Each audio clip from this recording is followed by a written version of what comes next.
Hello to everybody. Welcome to this Instruct-ERIC webinars series, this time organized by Instruct Latvia. So I assume that most of you know exactly what Instruct is, but for those of you who don't, so Instruct-ERIC is the European Research Infrastructure Consortium for Structural Biology Research. And obviously the main idea behind this consortium is to provide access to state-of-the-art structural biology equipment and services across Europe.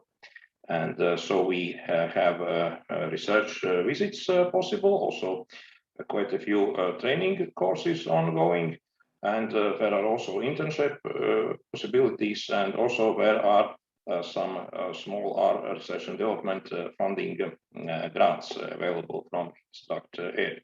So Instruct currently there are 15 countries in Instruct, so one is not really country, it's EMBL, and we hope that more will join.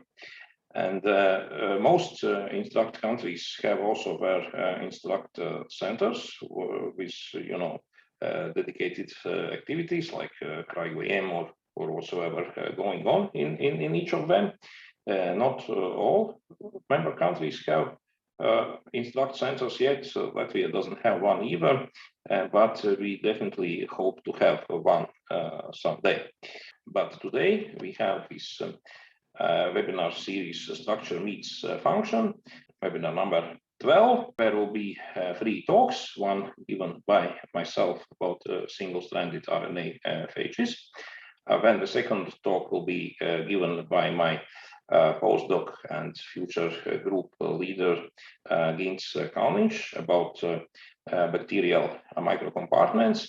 And then the final talk will be given by Professor Kristaps Jaudzems from Institute of Latvian of Organic Synthesis, and he will tell us about NMR studies of spider silk protein. So then I will proceed with my talk. I represent Latvian Biomedical Research and Study Center, where I do my research, and University of Latvia, where I do my teaching. And right now I am talking to you from the university building. But then when it comes to research activities, then we have a number of research directions in our group. And perhaps the most important is structure, function, and applications of single-stranded RNA bacteriophages and virus-like particles. And so we do a lot of structural studies of them, and also applications of virus-like particles in vaccine development, as you will see. So this is our more or less main research direction. But then we have also some other research directions, like structural investigations of carbonic anhydrases and structural investigations of bacterial microcompartments. And about some bacterial microcompartments, Gints will tell you a little bit later. Right, so but then what are these single-stranded RNA phages? These happen to be among the simplest known viruses. They infect various bacteria by absorption to their pili structures. They have the T=3 icosahedral particle, 178 fold protein monomers, and single copy of maturation protein surrounds quite short single-stranded RNA genome, which encodes just 4 genes, as shown here.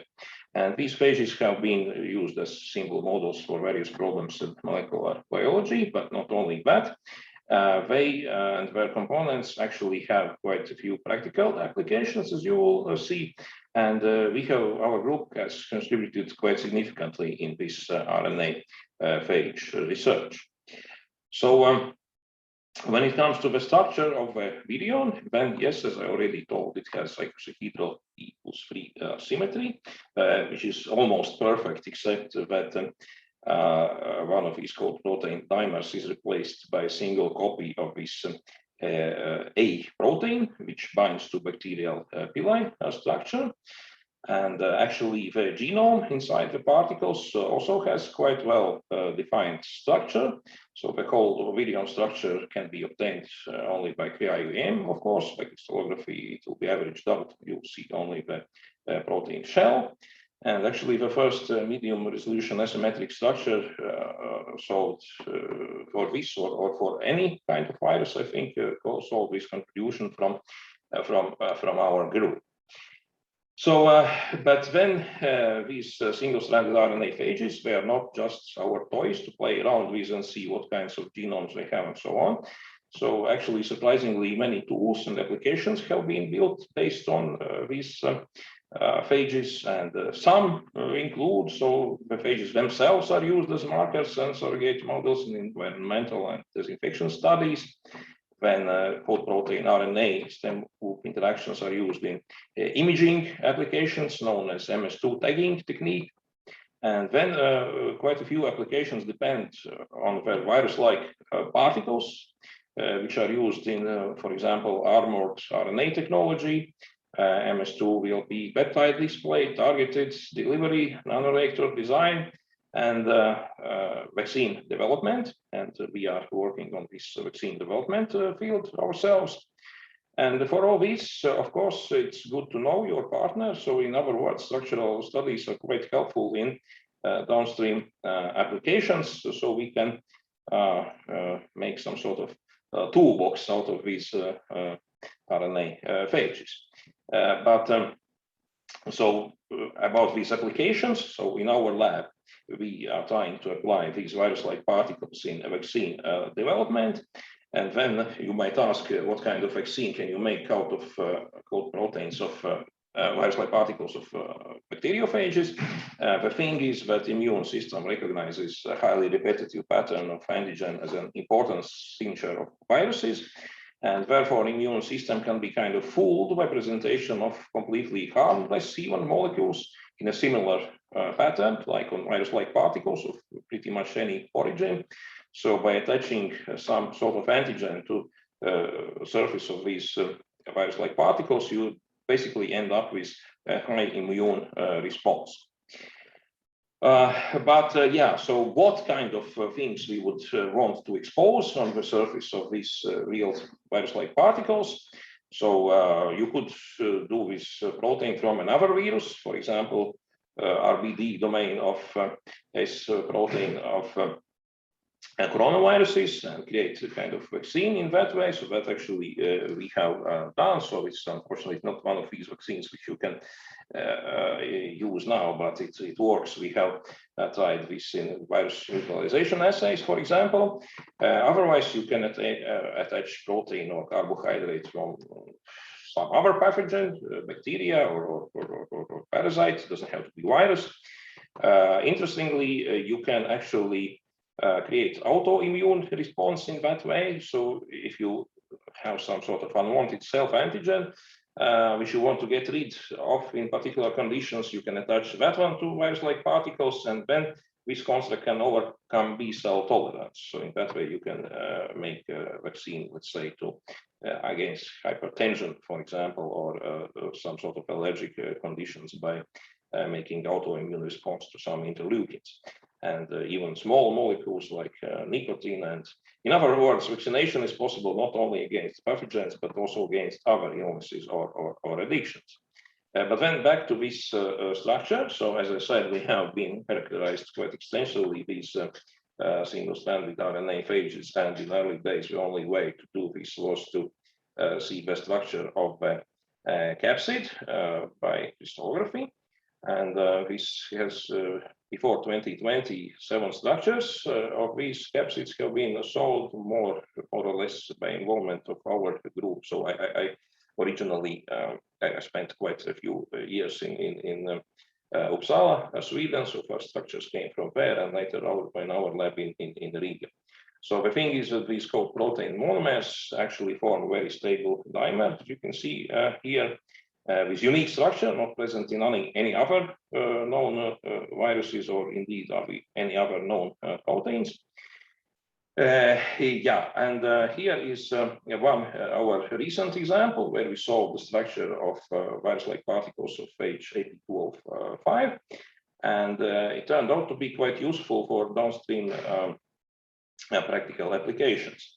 So the thing is that in this, if you compare to other similar these phages which are known before, like MS2 and beta, then these ones have these N and C termini located closely together, first of all, and then they are not very well exposed on the surface of VLPs. So if you want to attach some sort of antigen by genetic fusion, it doesn't really work for these virus-like particles. But what has happened in this AP205 phage?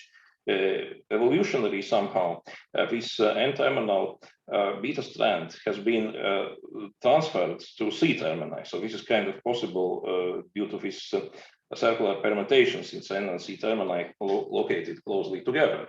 And the result of this is that now all of a sudden in this virus-like particle, both C and N terminal ends are actually located on the surface of virion, which makes it quite easy to make genetic fusions, which are pretty stable. Furthermore, since these C and N termini are close together, then what you can do is you can create a tandem dimer, covalent tandem dimer out of these two monomers. And now you have reduced amount of N and C termini on the surface of virion by a factor of 2, meaning that you can actually try to expose bigger antigens on the surface of virion, which otherwise can't be much bigger than monomers themselves. So we tested this hypothesis. Does it really work? And it actually did work. So we tried to attach a number of antigens by genetic fusion to either N or C termini of this coat protein monomer. Then, not surprisingly, we didn't get any virus-like particles. But when we had this tandem dimer approach, combined with the fact that N and C termini are actually exposed on the surface, then all of a sudden we were able to get virus-like particles in a number of cases. And so we are trying to produce some sort of vaccine candidates out of these. But there are there's more structural work done with these. So recently we had this so-called, what we call 100-phage VLP project.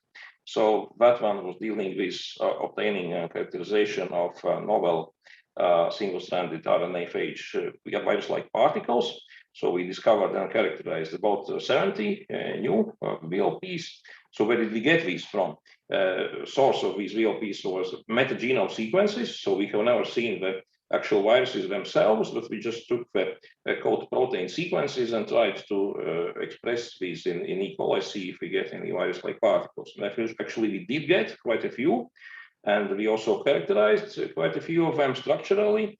So 22 crystal structures, and also selected new VLP carriers of antigens, which we are using currently in our vaccine development projects.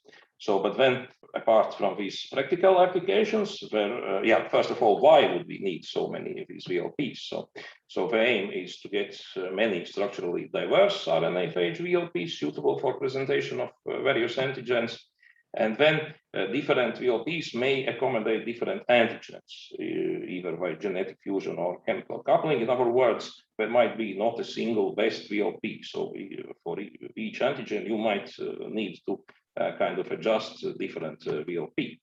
And also for successive vaccination against several antigens, it's best to have different VLPs, like to circumvent the existing immune response already.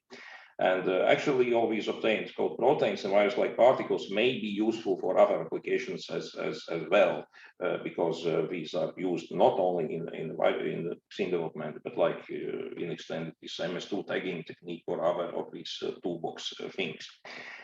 But anyway, so in this structural characterization, we saw the structure of 22 new VLPs, and we actually came across some quite unexpected features, which we didn't really expect to happen. For example, in one case, there was this elongated T =3, Q =4 particle formed Of course, we don't know really if this is happening with the real virus as well, because these are just virus-like particles, so it might be artifact in the end as well. Then they observed also several previously unseen cold protein folds and several other surprises like swap of secondary structure elements, density for double-stranded RNA, evidence for convergent evolution, and just to mention some of these. So from this you can see, so some of these phages, where cold protein dimers adopt a fold which is quite similar to existing viruses, like this classical 10-stranded beta sheet with two covering helices and a beta hairpin. But then in quite a few cases, we had additional secondary structure elements, and some of them even made a kind of a third layer above these helices. So if you look at the secondary structure elements here, then you can see that actually the only thing which is pretty conserved, all of them is this 4 or 5 stranded beta sheet, and then at least one alpha helix. But then there are quite a few possibilities apart from that. And then also in 1 out of these 22 cases, we all of a sudden saw very clear density for RNA. So may I remind you that these are virus-like particles, so there's no genome in there, of course. So this double-stranded RNA had to come from expression system, but it was so clearly defined that we thought this probably reflects the way how genome is recognized and packaged in this phage. Yes, and out of these 22 virus-like particles, one was very different from the other ones. So first of all, it was much longer cold protein than in other cases, so 208 amino acids versus typical 120 or so. And then secondary structure elements were very different. So this is this one in the bottom row here, so you can see that it's clearly different from the others. But nevertheless, the basic fold is the same. But what was more surprising is what we saw kind of traces of convergent evolution. So N-terminal ends make very different elongated structures at pentameric and hexameric positions on the surface of VLPs. And this is actually very typical for many plant viruses with completely different cold protein folds, but apparently these N-terminal extensions can have similar function even in case of completely different protein folds. So yes, but then, so we are actually using these virus-like particles in vaccine development projects, and we have quite a few of them ongoing. So generation of Lyme disease vaccine, generation of VLP-based universal flu vaccine, and then quite a few collaborations with people in Switzerland with generation of several veterinary vaccines. Among them against non-contagious diseases like atopic dermatitis, chronic pain, and so on. But I'll tell just one example because I don't have really much time. Like a generation of virus-like particle-based universal flu vaccine. So, and for that we used influenza hemagglutinin protein, of course, which is used in all vaccines against influenza, but what we did is we used not this variable head region, but conserved stalk region, because it is conserved, and in that way there is hope to have some sort of a little bit more universal vaccine. So first of all, we shown by crystallography that this stalk dimer fragment actually is indeed in the native form. And then it alone was able to protect mice from lethal virus challenge, but not against unrelated serotypes. So what we did is, so we combined this vaccine together with influenza M2 protein. So that one forms ion channel in the virus membrane, and it's highly conservative against among the various serotypes. And then there is this flexible N-terminal domain, which is being used in many vaccine candidates, but it alone usually works in a mice model, but fails in further development. And then our idea was to combine virus-like particles, hemagglutinin stalk, and M2 protein, this N-terminal extension. So what we did is we then took these virus-like particles of bacteriophage AP205, and then we coupled these same two extensions, 3 in a row from different serotypes and by genetic fusion, and then we chemically coupled this hemagglutinin stalk trimer on the surface as well. So we got this construct here with 2 different antigens exposed. And then the thing is that both these separate constructs, like AP205 is just M2 or just stalk, they also protected against infection of various serotypes, but only this variant with both antigens protected against 30 times a lethal dose of virus. So, and we hope to somehow extend this our research and perhaps try to make a real vaccine out of this. Okay, so I think yeah, that's almost it. I just wanted to thank members of my group, which are listed here, and you will hear Gints talking quite soon himself. So thanks a lot for your attention, and I am ready to answer your questions if you have any.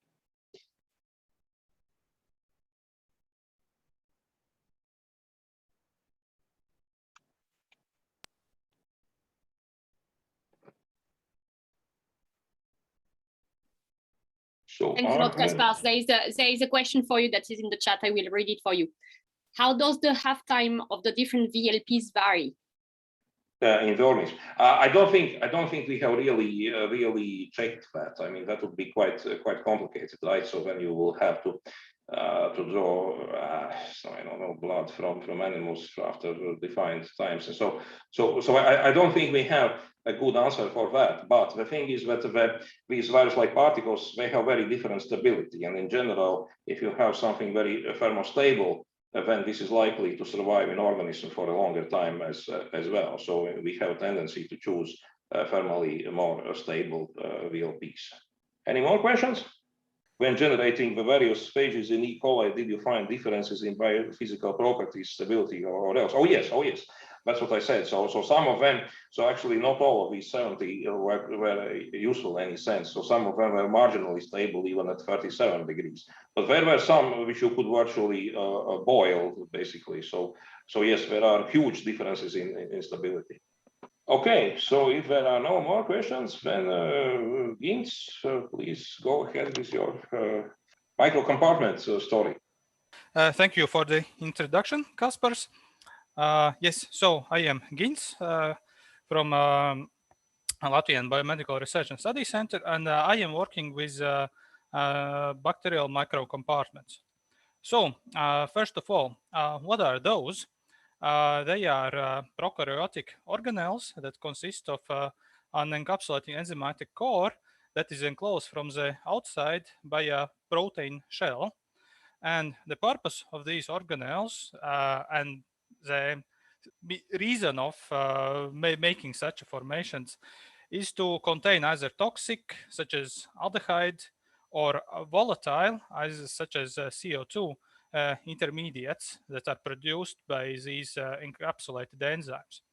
And there's also been suggestions that when you encapsulate a lot of enzymes that act in a concerted fashion, it's also possible that their efficiency, the efficiency of this whole enzymatic pathway can be increased somehow. And there's quite a large variety of bacterial microcompartments. There are anabolic types that do carbon fixation, such as carboxysomes. You have then you have catabolic bacterial microcompartments that do degradation of various compounds, such as propanediol, such as ethanolamine, such as choline, glycerol, such as fructose, such sugars as fructose and rhamnose. And there are also some types that for whom the exact function has not been pinned yet. So, my story will be centered around this GRM2 type of bacterial microcompartments that degrade choline.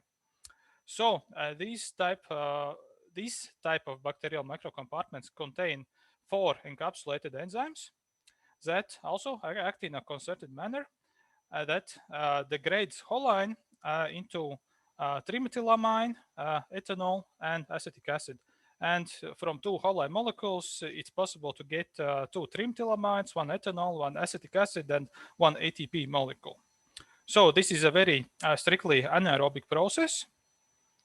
It needs to be mentioned. And this toxic intermediate that has to be contained by this specific type of microcompartments is the acetaldehyde.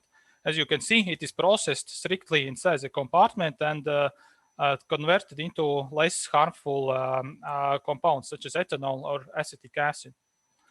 And I will also mention shortly about what the shell is, because most of my talk will be associated specifically with the shell itself. So the shell itself consists of individual hexameric, trimeric, and pentameric units.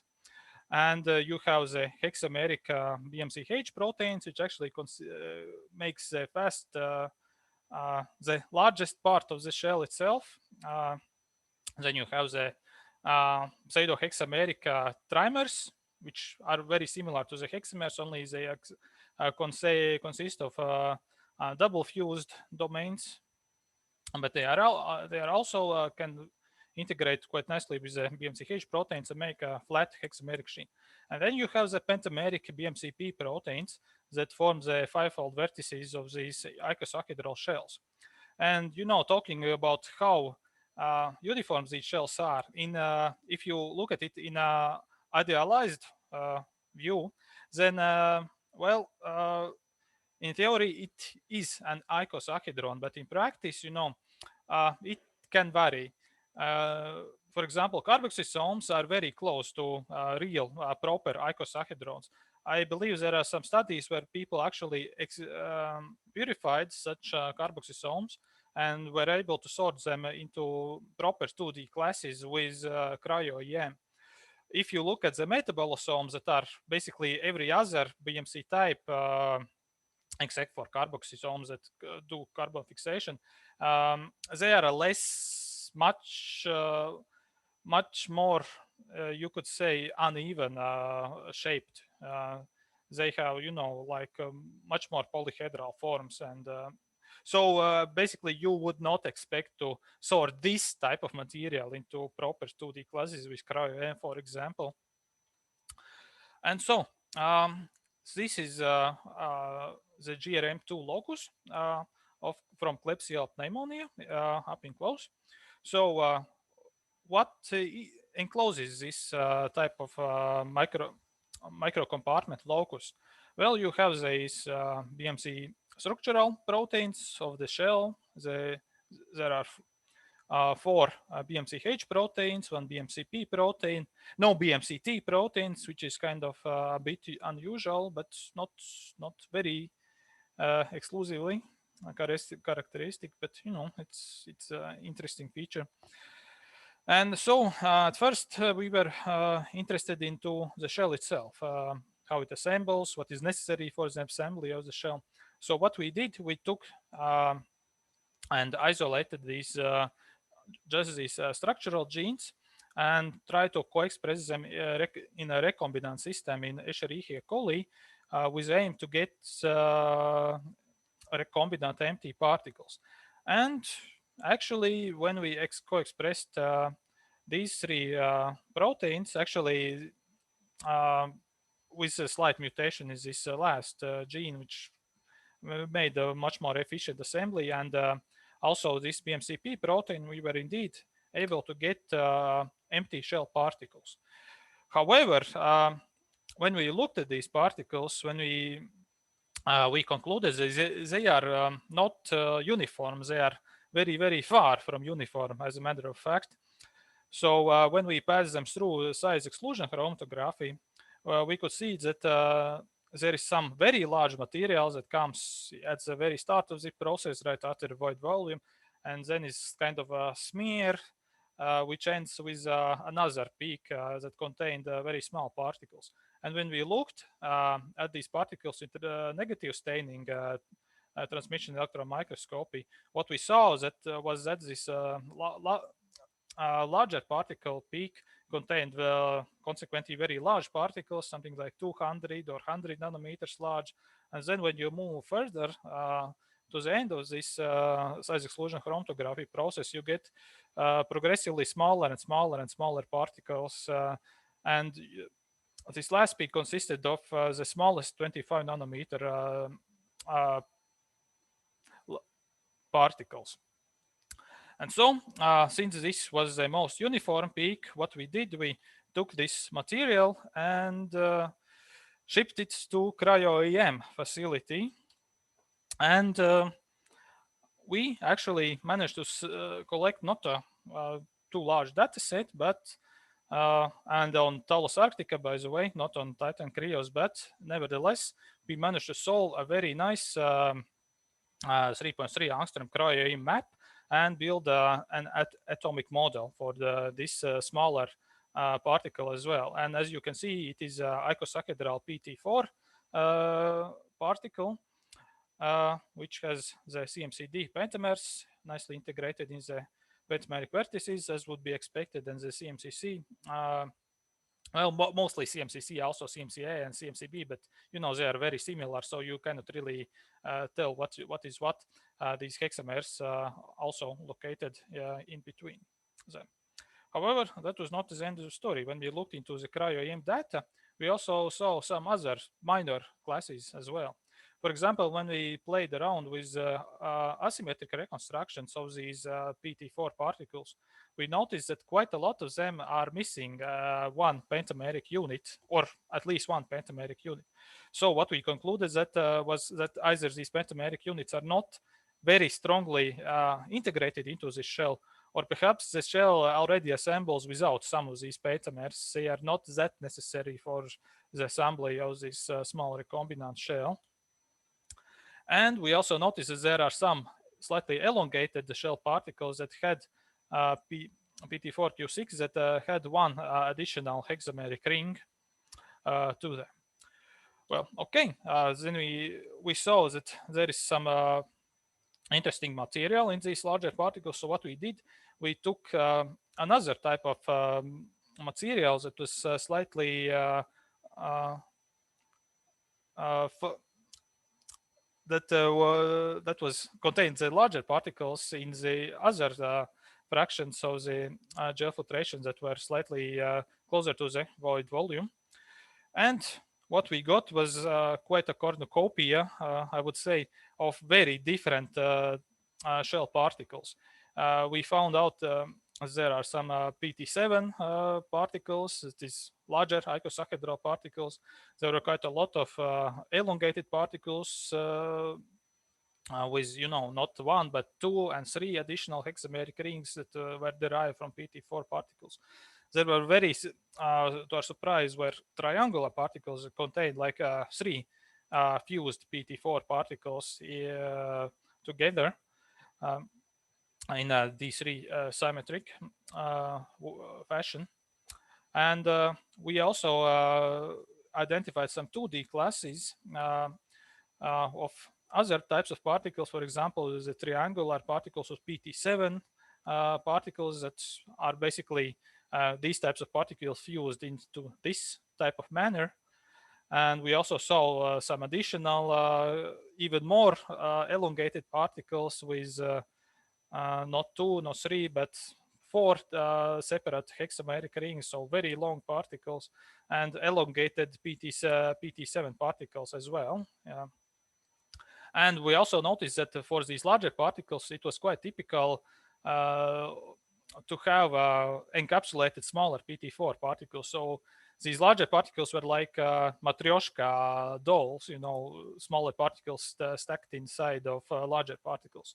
But we think this has probably not not biologically relevant, because these are smaller empty particles that are produced in recombinant way. So it's more like a curiosity that's it's just the result of this expression and production method.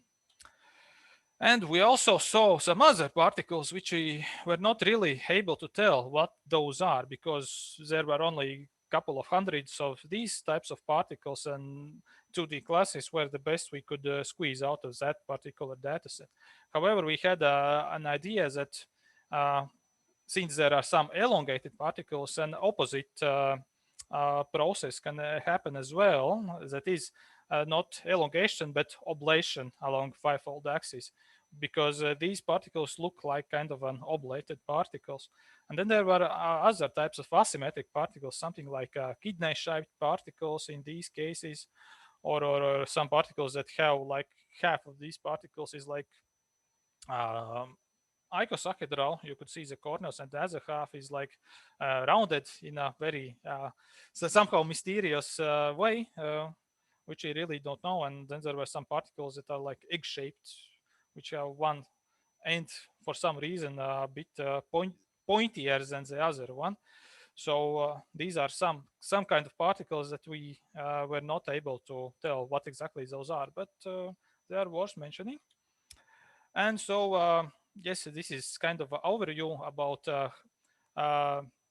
how the shell particles are made actually. So you got your smaller types of particles, the PT4 particles, and you have basically three ways how the particles can increase their size. And you can do the elongation along fivefold axis with additional hexameric rings. You can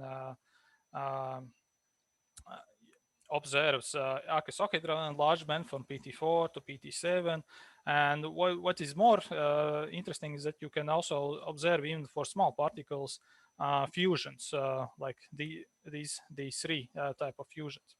However, when we looked at these micrographs themselves and how these larger particles look, we saw that the larger the particles become, the more and more asymmetric they become, and these types of particles were simply too different from each other to be able. So we could we were not able to sort them into proper 2D classes.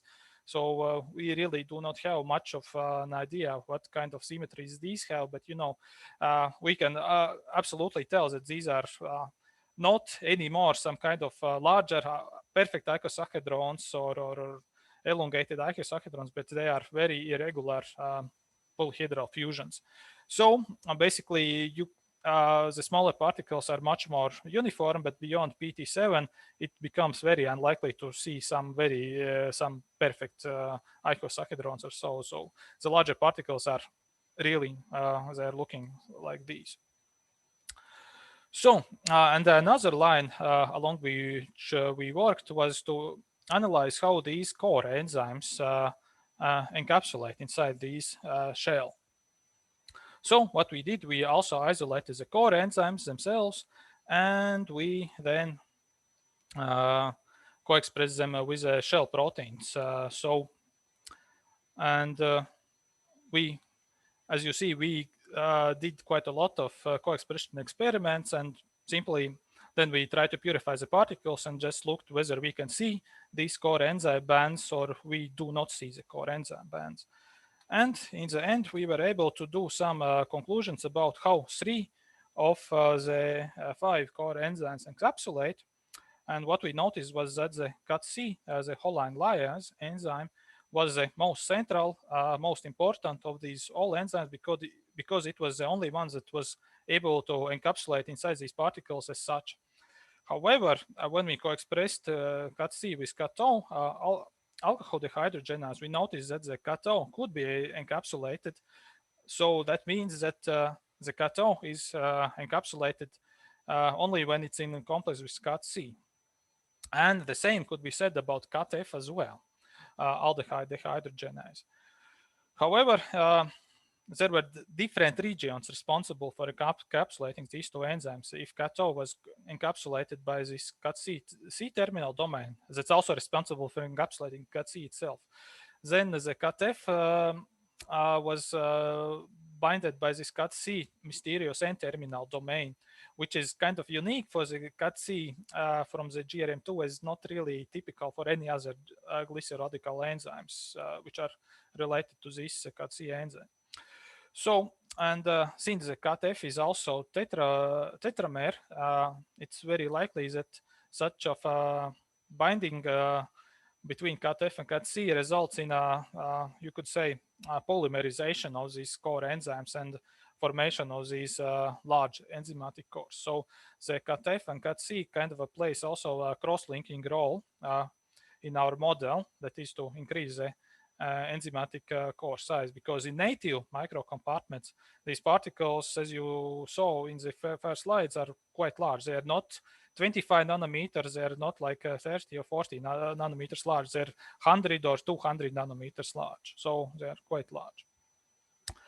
So, and that would be it for me. There are quite a lot of colleagues which I need to give thanks, but of course, for this, we are all very grateful to colleagues from SATEC, which really walked us through the cryo-EM and helped us to collect the data, and were really, really supportive, because when we started all this work, nobody of us had really much knowledge about cryo-EM itself. So we learned also quite a lot with this this project.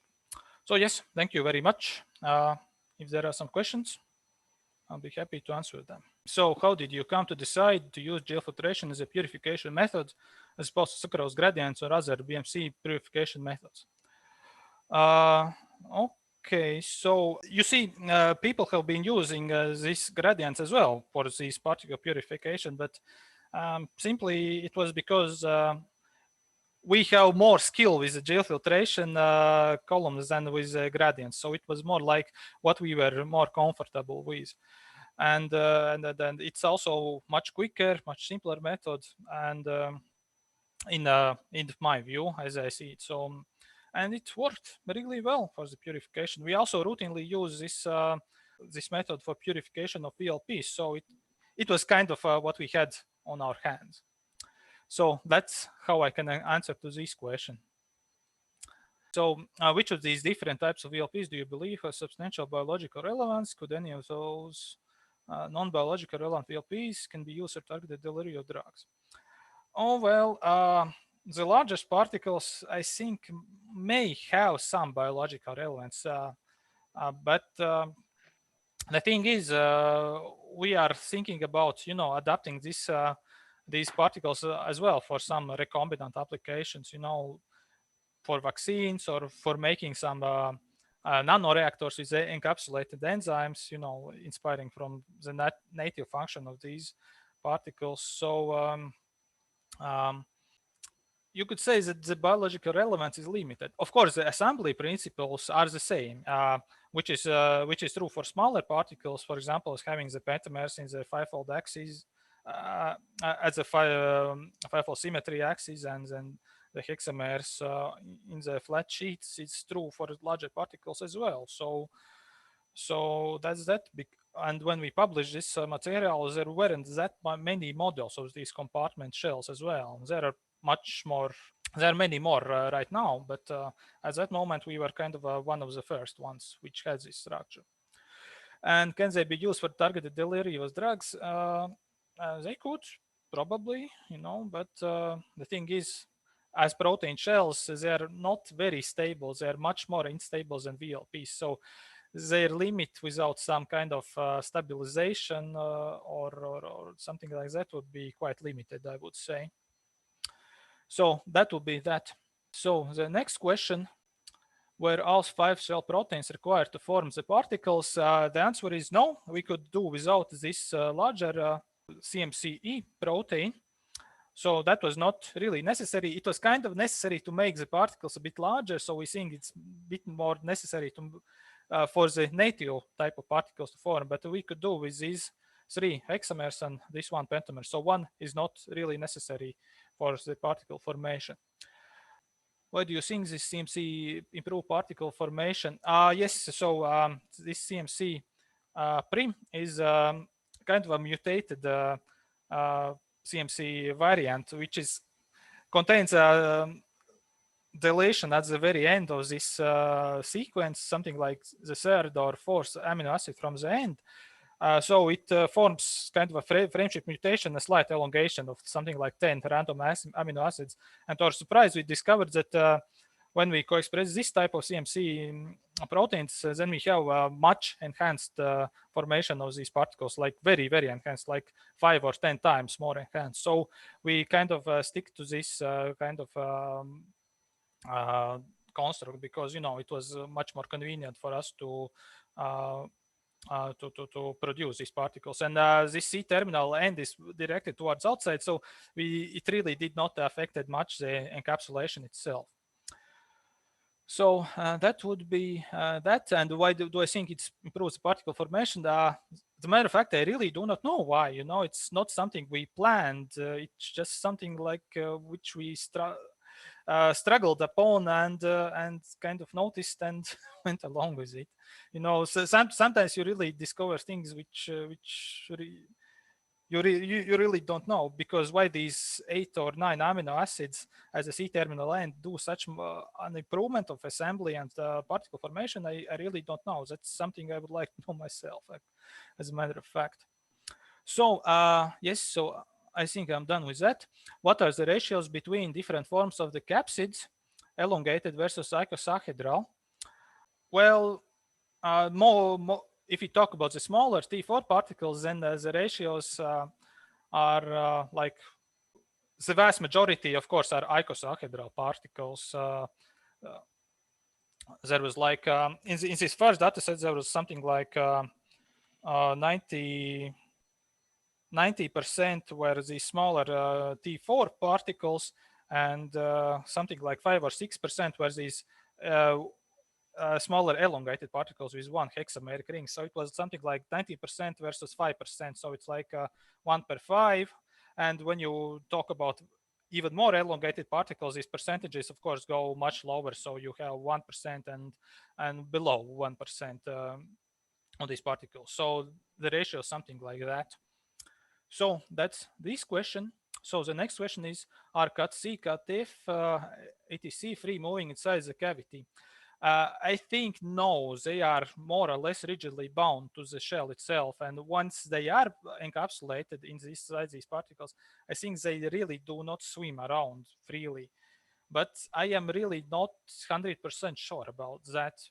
Because, when this encapsulation happens, there is some kind of interaction between the shell and the core enzyme. So it stands to reason to think that these enzymes, at least those who are on the outside of this enzymatic core, stays tethered to this shell itself.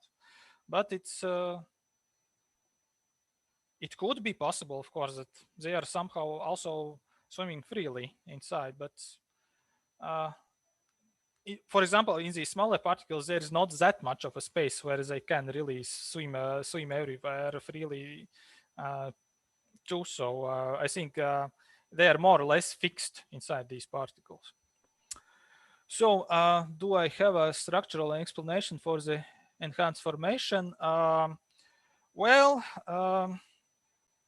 I think it's not really that much of a structure. I think it's something to do with particle solubility more. I think this enhanced formation is somehow associated with this particle. These particles are simply more soluble, and that's why the yields are so much increased. That is what I think.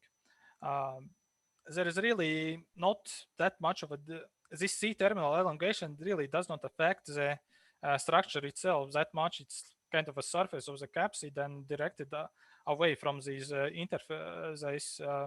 imported hexameric and pentameric hexameric interfaces. So that's the best answer I can give you. I think it's more connected with the solubility and the yields of these particles.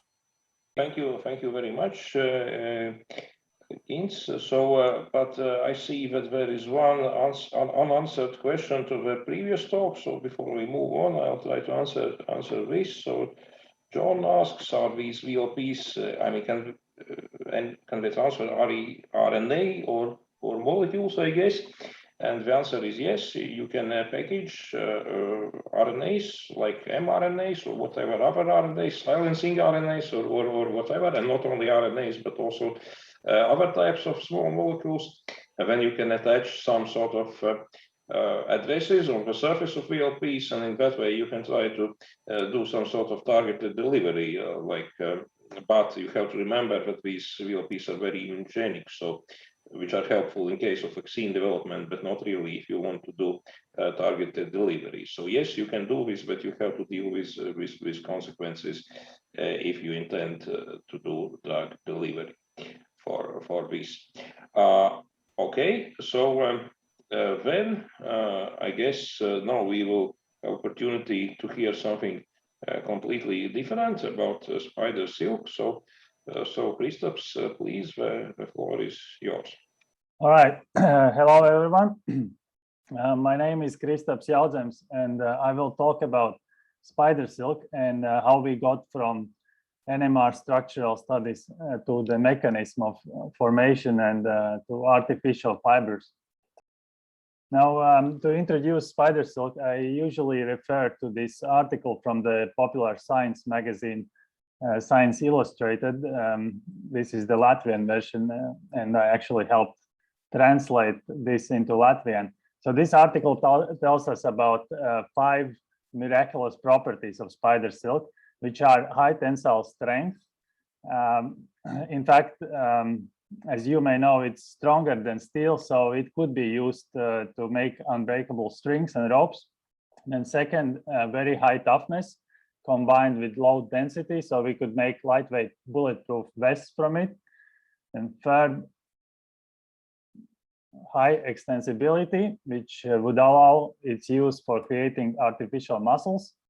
Fourth, piezoelectricity, which would allow its use in biosensors. And fifth, light conductivity, which means that it could even be used in photonic microchips of future quantum computers. Now there is one more property that was not mentioned in the previous slide, and spider silk is made of proteins, and it is actually biocompatible with living organisms, so it does not have an immune response, does not generate an immune response, and in fact mammalian cells like to attach to it to grow in 3 dimensions, and therefore spider silk as a biomaterial has the potential to be used in cell and tissue therapy and in regenerative medicine for making artificial organs, biocompatible implants, as well as in sustained drug release. Now, this all sounds very nice, but you would ask why is it not widely used already? And the reason for this is that there are incompletely solved challenges basically in every step of the artificial spider silk production process. First, I should probably mention that industrial scale harvesting of natural spider silk from spiders is not feasible for industrial applications. So the only way to produce it in large quantities is to produce it artificially. But bacteria do not tolerate spider genes very well because of many repetitive sequences. Then another approach is to produce spider silk in transgenic goat milk, but that is difficult to scale up. Now, the second challenge is that solution to solid conversion of the spider silk proteins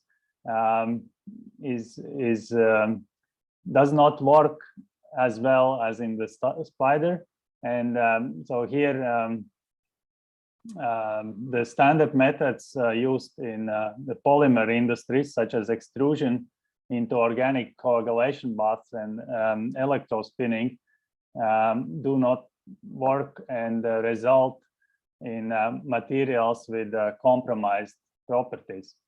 Then adaptation for 3D printing technology has also not been solved, and this is something that is very desired if we want to use it to produce artificial organs.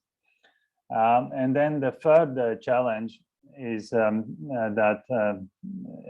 it's difficult to ensure the desired properties and the stability of the material. In fact, it has not been possible to produce artificial spider silk with exactly the same properties as natural silk using a biomimetic approach as it's done in the spider so far.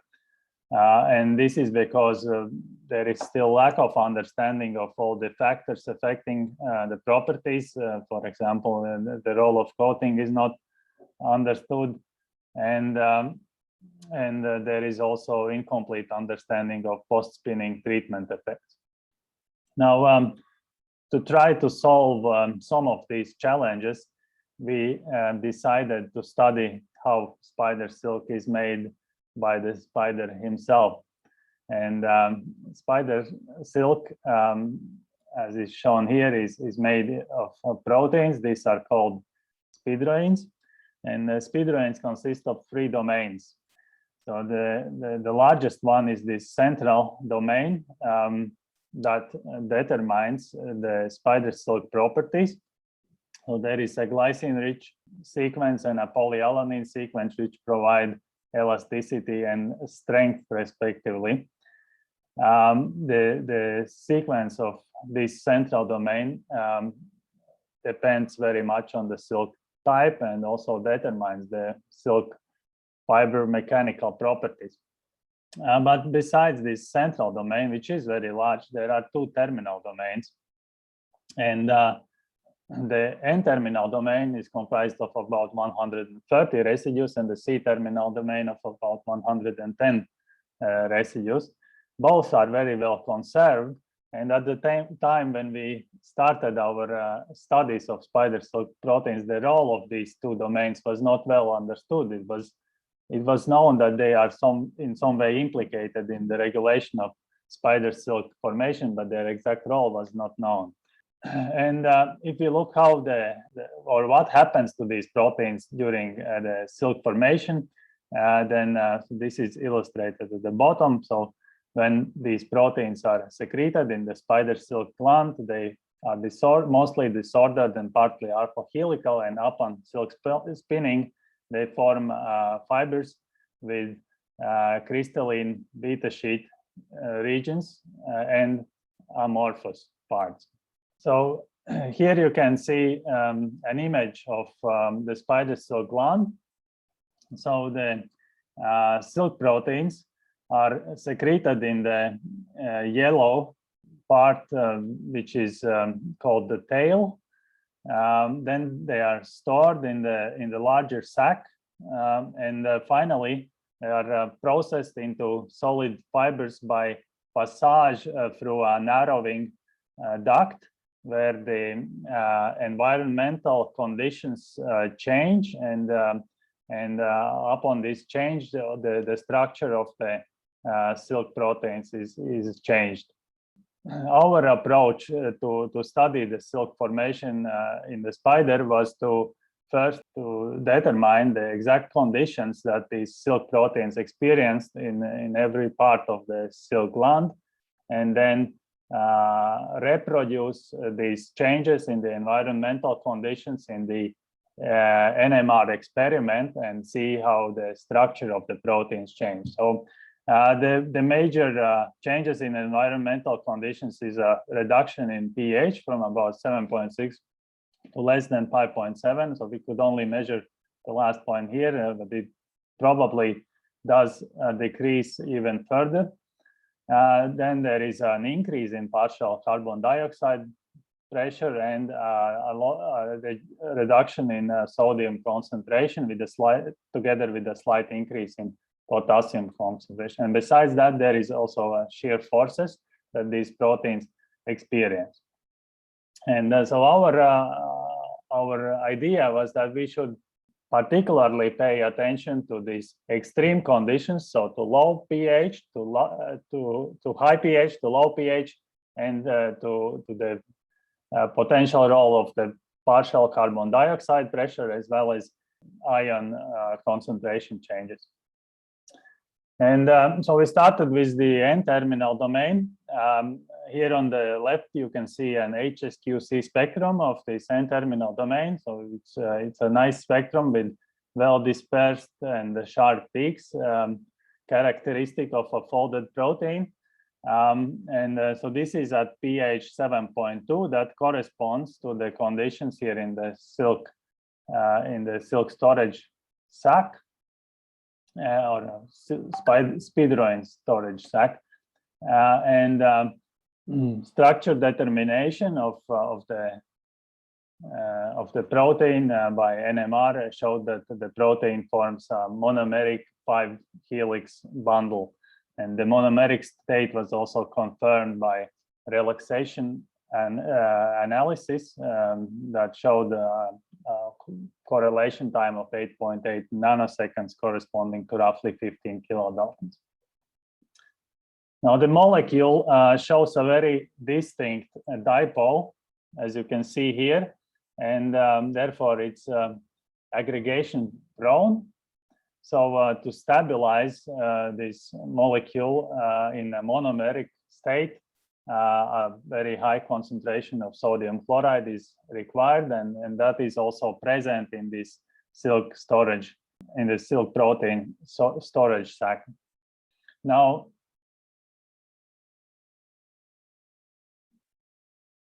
during the passage of these proteins through the spinning duct, the salt concentration is lowered, and also the pH is lowered. And what we observe in the NMR spectrum when we mimic these conditions is that the peaks become broad, and some peaks go missing. So, and this is indicative of an exchange between the monomeric and probably dimeric state. So the molecules start to interact through these dipoles. Now, further down this silk spinning duct, the pH is further lowered, and close to the end, it could be around pH 5.5, and at this condition, we observe again an NMR spectrum that looks very nice with sharp and well-dispersed peaks. However, if we do the relaxation analysis, we can see that the correlation time, molecular tumbling correlation time, corresponds to a dimer, so a molecular weight of 30 kilodaltons. And again, this dimerization can also be observed by tryptophan fluorescence. So the wild type is a blue line here, and this is because there is a tryptophan in the molecule that changes its location from a buried to an exposed conformation. And so we determined the structure of this protein at pH 5.5, and so it is a dimer.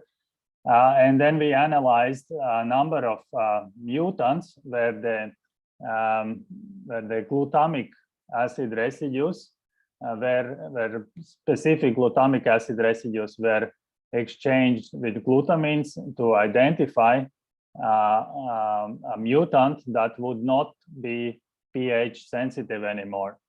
And first we identified this double mutant E79Q or E119Q, which did show let's say, dimer-like NMR spectrum at both conditions.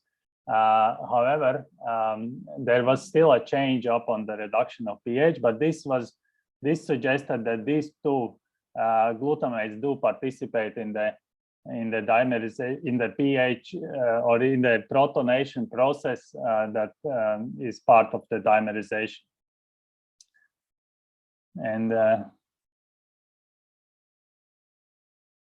And then we identified a third mutant or a triple mutant, which showed an NMR spectrum at pH 7.2 that was identical to the, or very similar to the spectrum of the wild type protein at pH 5.5. And this strongly suggested that we had identified the 3 residues that become protonated in this dimerization process.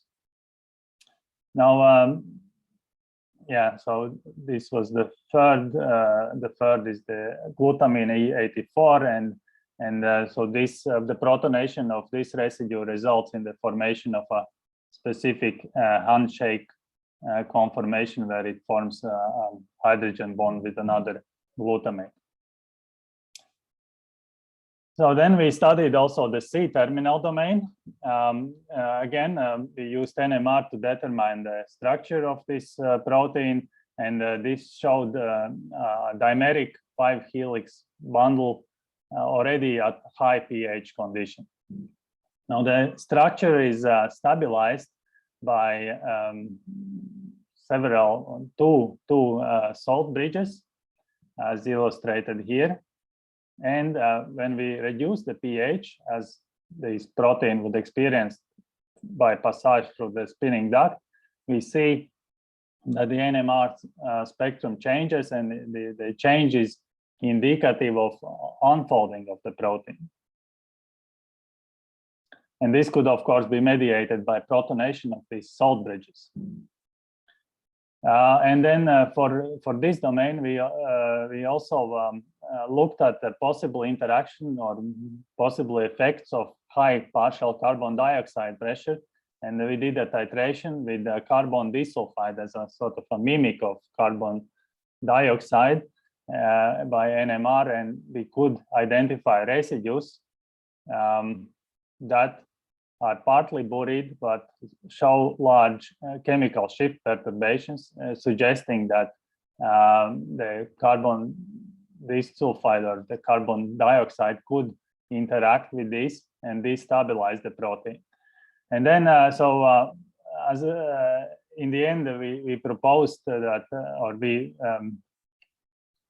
concluded that the lowering of the pH together with the increased partial carbon dioxide pressure causes the unfolding of the protein, and the protein actually forms some amyloid-like structures, which also are THT positive. So to sum up, our studies showed that the terminal domains play an important role in the spider silk formation. So NT, the N-terminal domain, dimerizes in this process, and this locks the speedorins in a very long polymer chain. And the CT, the C-terminal domain, on the other hand, is destabilized by the pH and the CO2, partial carbon dioxide pressure, and unfolds into THT positive beta sheet amyloid fibrils, which could trigger fiber formation or a conversion into beta sheet structures also in this longer repetitive domain, central repetitive domain. Now we have also studied lately the N-terminal domain of several other spider proteins from different spiders and from different silk types, and we have seen that there is a conservation of mechanism. However, the exact residues that become protonated upon the pH reduction are somewhat different. So they are also not so well conserved. Now, but I think most importantly, based on these results, our collaborators at the Karolinska Institute designed first mini spidroin that could be transformed into silk fibers using a biomimetic approach, so only aqueous solvents. And so this is a construct that does contain both terminal domains. And here on the left in the table, you can see that it has properties that are close to the native silk. However, the strength is still only at about 25% of that of natural spider silk, so there is still room for improvement.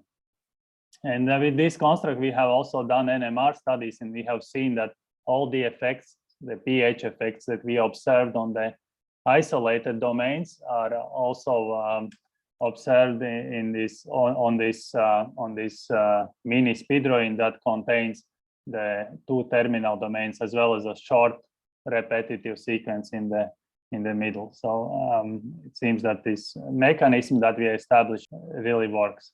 Now, lately we have also looked at the silk fibers in using solid state NMR. I think I don't have too much time to go into details, but we were interested whether this the conformation of the terminal domains is really the same as we observed by solution NMR, so also in the solid fibers. And by introducing selective labeling into the N and C terminus, we could probe the secondary structure of these domains, and this suggested that the N terminus is helical and dimeric, and that the C terminus is partly helical, partly unfolded. And at the end, I also mentioned one more application of this spider silk protein. So the N terminus of the silk proteins has been proposed as a solubility tag. So we have produced a dimerization deficient mutant of this domain, and this domain can be used as a solubility tag. It allows expression of very aggregation or degradation prone proteins at very high yields, and this is because this domain together with this, so for example, aggregation prone proteins, as is also the spider silk protein, forms a micelle-like structures where this domain is exposed on the core of the shell, and the aggregation prone proteins are in the interior, and this then sort of solubilizes these proteins and allows high yield expression. And I think I finish here. And I'll just acknowledge my team, the Latvian Institute of Organic Synthesis. Martin Šotikos was my PhD student who performed most of the studies presented today, and this was an excellent collaboration with the groups of Jan Johansson and Anna Riesing from the Karolinska Institute. And thank you for your attention. Thank you, Kristaps. So I expect to see a mass of questions about silk spidroin in chat, or? Okay, so there is a first question. Seeing that the mutant N-terminal domain forms micelles, I am wondering if its dimerization is critical for silk storage as micelles. So our studies have shown that in the silk storage or silk protein storage sac, the N-terminal domain is monomeric, and then the mutant N-terminal domain that we use for high-level expression of aggregation-prone proteins is also a designed mutant that is a constitutive monomer, so it does not dimerize at low pH. So the dimerization is not critical for silk storage. But it's critical for formation of fibers. And then how do you think the biomimetic system which mechanically spun the synthetic fibers could be improved? In particular, how do you think the tensile strength could be improved? Well, there are a number of possible approaches. The system that I presented, that I showed, is very simple.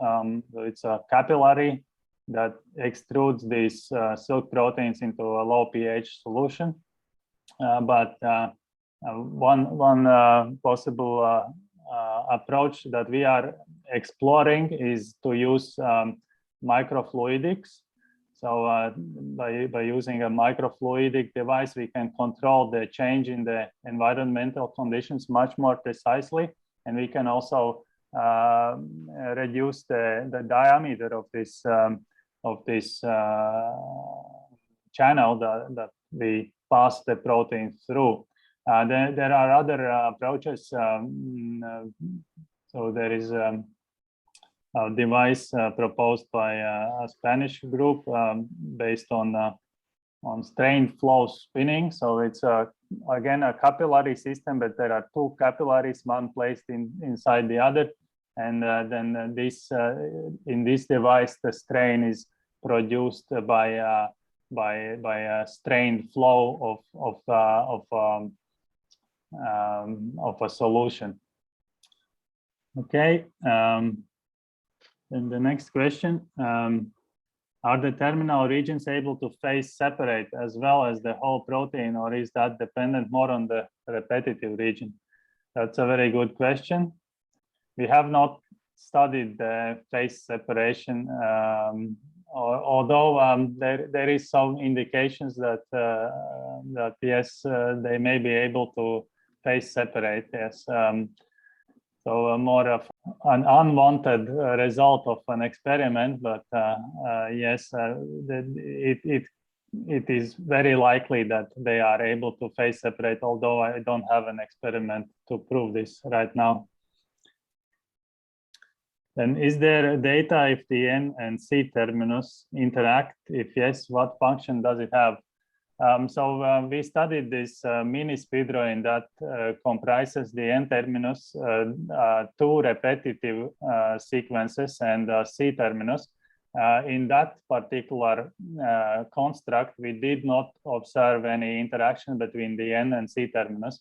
So in fact, the spectrum of the N terminus inside this mini speedroin construct, and also the spectrum of the C terminus from this construct, overlapped nearly perfectly with the NMR spectra of the isolated domains. And then are there any reports on solid state NMR exploring the central repetitive region of aggregated full-length spider silk? Yes, this has been an area with quite intense solid state NMR studies, but the main aim in these studies was to characterize the beta sheet regions of the repetitive sequences, and I think this is already now at this point it's well established that these repetitive sequences, or which amino acids form the beta sheet regions in this central repetitive region. So we are actually now looking more into the structure of the terminal domains in the fibers. But this is still an area with quite intense research going on. Last one. You propose that the CT acts as a beta sheet seed.